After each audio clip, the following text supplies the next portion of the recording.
Viewers, it's fast turning out to be a day of revelations. More than 600 lawyers in India, including senior advocates Harish, Salve, Pinky Anand, have flagged their concerns over attempts by, quote, vested interest group, unquote, to influence the judiciary in a letter to the Chief Justice of India, DY Chandrachud. The lawyers claimed that the group was employing pressure tactics to influence judicial outcomes, especially in cases involving political leaders and corruption charges. Let me quote out of this letter for you, viewers. These are astounding charges being made by some very senior lawyers, very well-respected lawyers. Attempts, the lawyers claimed in their letter, by a vested interest group to influence the judiciary. Pressure tactics employed to influence judicial outcomes. Interest groups focus on corruption cases against political leaders. Propagating false narratives about so-called golden era of judiciary. Selective criticism or praise of the court decisions based on political agendas. So, if the verdict suits your political outlook, you hail it. If it goes against it, you condemn the judiciary. Some lawyers, the letter says, defending politicians by day but influence judges via the media at night. There's a bid to discredit current proceedings and public confidence in courts. Efforts to belittle and manipulate courts for political reasons can't be allowed. These individuals argue in their letter to the Chief Justice of India, significant threat to democratic fabric and trust in judicial processes. The lawyers flagged that some of the tactics employed by the group include selective criticism or praise of court decision based on either their political agenda, calling it a, quote, my way or the highway, unquote, approach. The letter notes, quote, it's troubling to see some lawyers defend politicians by the day and then try to influence judges through the media at night, unquote. The letter highlighted that the group was peddling an entire theory of, quote, bench fixing, unquote, and expressed concerns over, quote, political flip-flopping, unquote. It goes on to say, it is strange to see politicians accuse someone of corruption and then defend them in court. If the court's decision doesn't go their way, they quickly criticize the courts inside the court as well as through the media. The Prime Minister, viewers, was very quick to latch on to this letter written by 600 lawyers. He linked the group allegedly pressuring the courts to the Congress party. This is what the Prime Minister says, and I quote him, to browbeat and bully others is vintage Congress culture. 5 decades ago itself, they had called for a committed judiciary. They shamelessly want commitment from others for their selfish interests, but desist from any commitment towards the nation. No wonder 140 crore Indians are rejecting them. Them means the Congress party. That's what the Prime Minister has said. The Congress immediately hit back. Its national spokesperson and the head of its media cell, Jairam Ramesh, accused the Prime Minister of hypocrisy, saying that the Prime Minister must remember that it is the court that has dealt huge blows to his government. Jairam Ramesh talked about the electoral bond case. Let's open this up, viewers. Hitesh Jain, a signatory to this letter, is with us. Adish C. Agarwala, Chairman, All India Bar Association, another signatory to the letter, is here with us. Vikas Gupta, lawyer, the Supreme Court, and Sumit Chandar, another lawyer of the Supreme Court, are with us. So let me first begin with you, Mr. Hitesh Jain. Why do you feel that you needed to write this letter? How imminent is the threat? And who is this cabal? India wants to know. Rahul, of late you'll be surprised to know what is happening inside the courtroom and outside the courtroom, and the kind of language that is being used for the court and for the judges, both inside and outside. As far as the cabal is concerned, let us not go too far.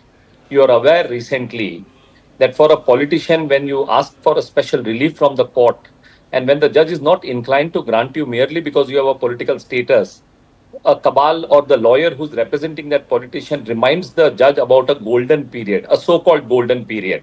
What is that? That is nothing but browbeating a judge.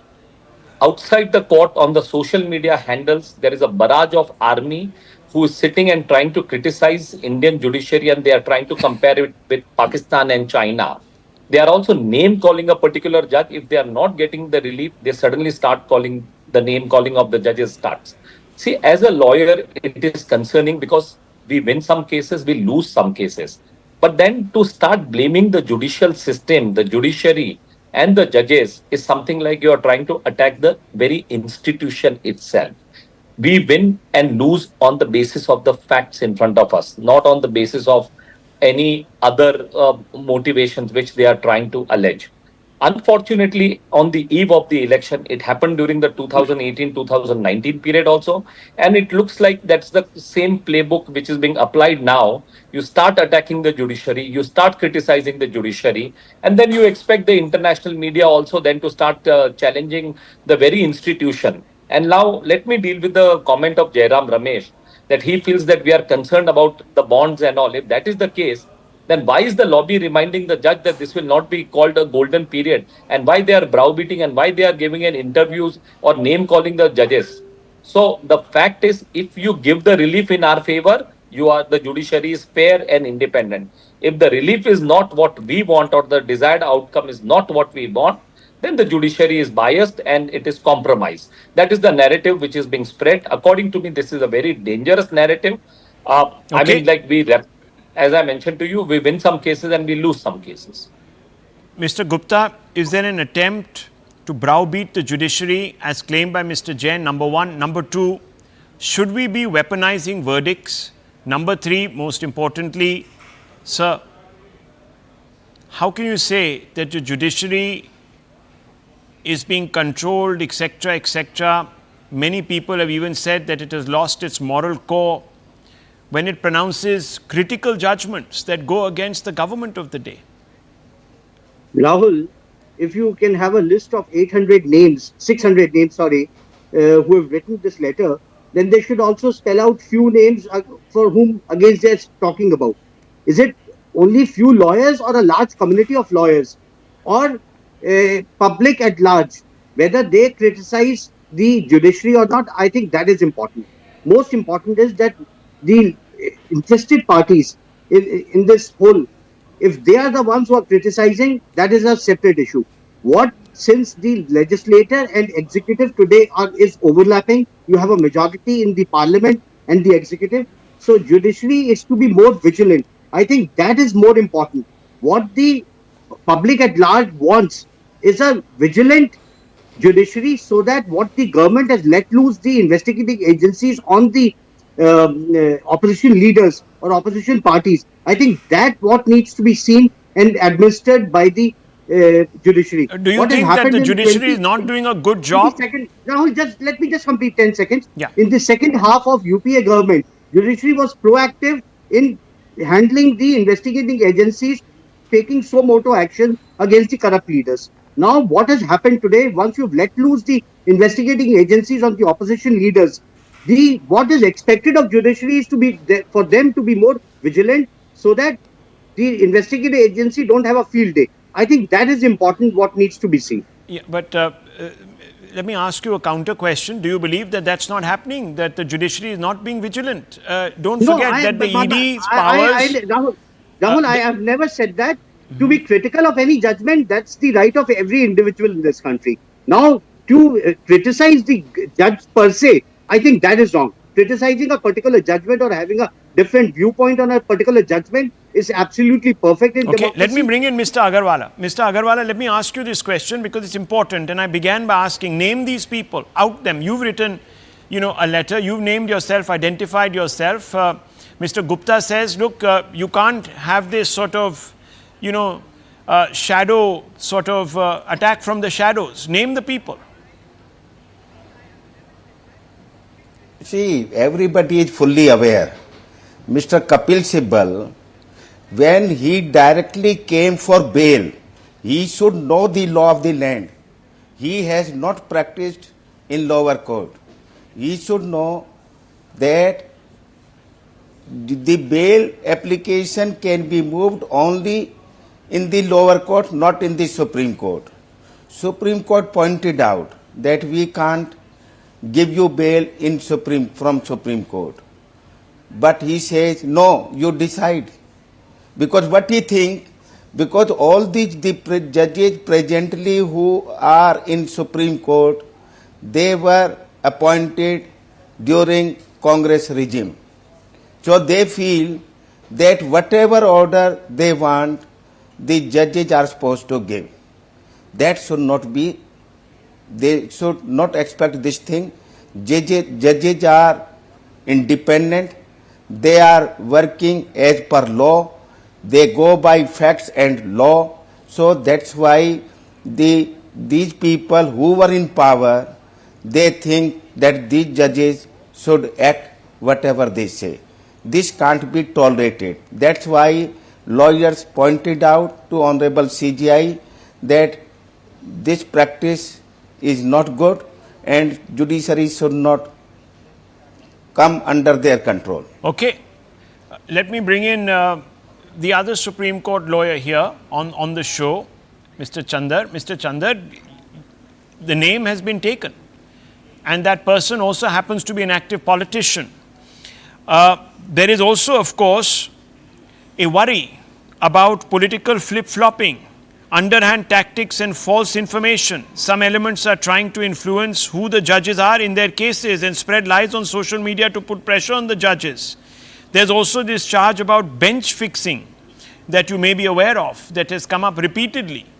Now, all of this is being done to suggest that the judiciary is suborned, that it has lost its independence, that it has caved in under executive pressure in the face of a government that enjoys an overwhelming majority, that there is an undeclared emergency, that there is judicial barbarism. All of these words have been used. Is this fair to impute motives? Rahul, criticism of judiciary is not something new. It is just that nowadays, because of social media, things have got a little hyped up.